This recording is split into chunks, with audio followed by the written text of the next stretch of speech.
Huwag magturuan, akuin ang pagmamahal. Ako po si Father Fiel Pareha at ito po ang ating segment, ang Daily Devotion, na kung saan tayo po ay magdarasal, magbabasa at magdinilay kasama ng salita ng Diyos sa buong taon. Manalangin tayo. Sa ngalan ng Ama, ng Anak at ng Espiritu Santo. Amen. Halina, banal na Espiritu, liwanagan mo ang aming puso at isip nang maunawaan at may sa buhay namin ng iyong salita. Amen. Our Bible passage for today is from the Gospel of St. John chapter 21 verses 20 to 25, and I read it for you. Peter turned and saw the disciple whom Jesus loved following them.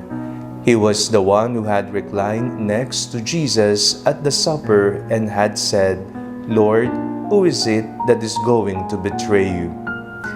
When Peter saw him, he said to Jesus, "Lord, what about him?" Jesus said to him, "If it is my will that he remain until I come, what is that to you? Follow me." So the rumor spread in the community that this disciple would not die. Yet Jesus did not say to him that he would not die, but if it is my will that he remain until I come, what is that to you? This is the disciple who is testifying to these things and has written them, and we know that his testimony is true. But there are also many other things that Jesus did.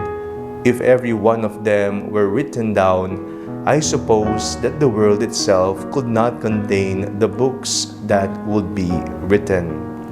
Ngayong araw na ito, tayo po ay bumabalik sa tagpo ng huling hapunan. Sa huling hapunan, doon nagturuan ang mga alagad. Sino nga ba ang magtataksil sa ating Panginoong Hesukristo?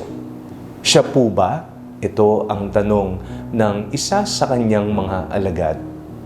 Sa ating pong buhay, madalas po nagtuturuan tayo kapag ang pinag-uusapan ay pagkakamali, kapalpakan o kasamaan.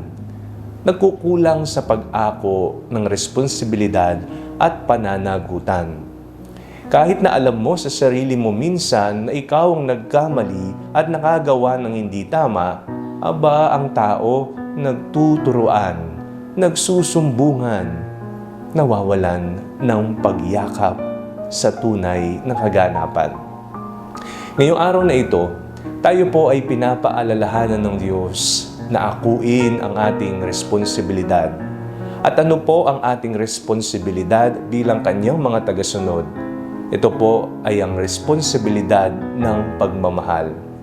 We are all responsible to our brothers and sisters through loving them, taking good care of them, because Jesus once said to us, "Love one another as I have loved you." Magmahalan po tayo at huwag po tayong magturuan. Sana po dumating ang panahon na paunahan sa pagmamahal, hindi nagtuturuan kapag may pagkakamali ang isa sa atin. Manalangin tayo. Panginoong Hesukristo, patatagin mo ang aming mga puso sa paggawa ng tama at pagmamahal sa aming kapwa. Amen. Sa ngalan ng Ama, ng Anak at ng Espiritu Santo. Amen. Huwag po ninyong kalimutang i-like ang video ito, mag-comment po kayo and share it with your family and friends. Ang Panalangin Bago Matulog ay may sariling Facebook page na po. Huwag niyo pong kakalimutang mag-like at mag-follow dito, and do not forget to subscribe to our YouTube channel. I-click nyo lamang po ang link na nasa description ng video ito, o kaya naman po just search Father Fiel Pareha. At kung nais nyo naman pong maging updated sa ating pagpapahayag, you can join our broadcast channel dito po sa ating Facebook page. God bless you po.